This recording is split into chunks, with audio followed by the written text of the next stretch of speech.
vaikselt hõljub meie planeet kosmoses. Tema ümber lendab igavikuliselt tiireldes valget tuvi. Iga 100 aasta järel puudutab tuvitiib õrnalt meie maad.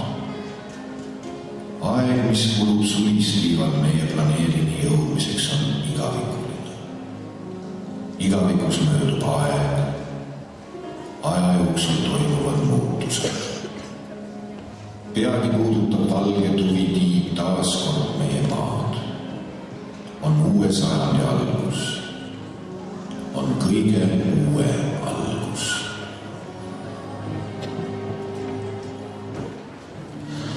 Our planet floating silently in space. Around it, a white dove flies, forever circling. Every 100 years, the dove's wing gently touches the face of the earth. The time it will take for a third wing to wear this planet down to nothing is eternity.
Juliana